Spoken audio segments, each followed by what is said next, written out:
భారత అంతరిక్ష పరిశోధనా సంస్థ ఇస్రో మరో కీలక మైలురాయిని చేరుకుంది.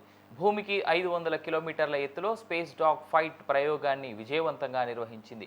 2 ఉపగ్రహాల మధ్య అత్యంత సమీప విన్యాసాలు చేసింది. ఇప్పటికే 2 సార్లు విజయవంతంగా డాకింగ్, అన్డాకింగ్ ప్రయోగాలు చేసిన ఇస్రో ఇప్పుడు స్పేస్ డాగ్ ఫైట్ ప్రయోగాన్ని కూడా సక్సెస్ఫుల్గా నిర్వహించింది. ఈ ప్రయోగంలో ఉపగ్రహాల మధ్య విద్యుత్ బదిలీ ప్రక్రియను నిర్వహించారు.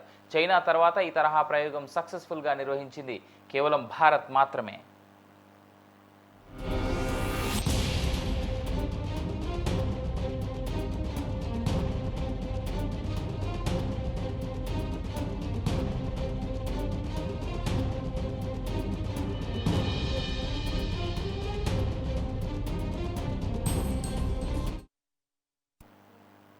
భారత అంతరిక్ష పరిశోధనా సంస్థ ఇస్రో మరో కీలక మైలురాయిని చేరుకుంది. భూమికి 500 కిలోమీటర్ల ఎత్తులో స్పేస్ డాగ్ ఫైట్ ప్రయోగాన్ని విజయవంతంగా నిర్వహించింది. 2 ఉపగ్రహాల మధ్య అత్యంత సమీప విన్యాసాలు చేసింది.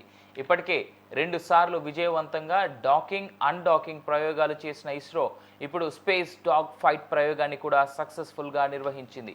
ఈ ప్రయోగంలో ఉపగ్రహాల మధ్య విద్యుత్ బదిలీ ప్రక్రియను నిర్వహించారు. చైనా తర్వాత ఈ తరహా ప్రయోగం సక్సెస్ఫుల్గా నిర్వహించింది భారత్ మాత్రమే.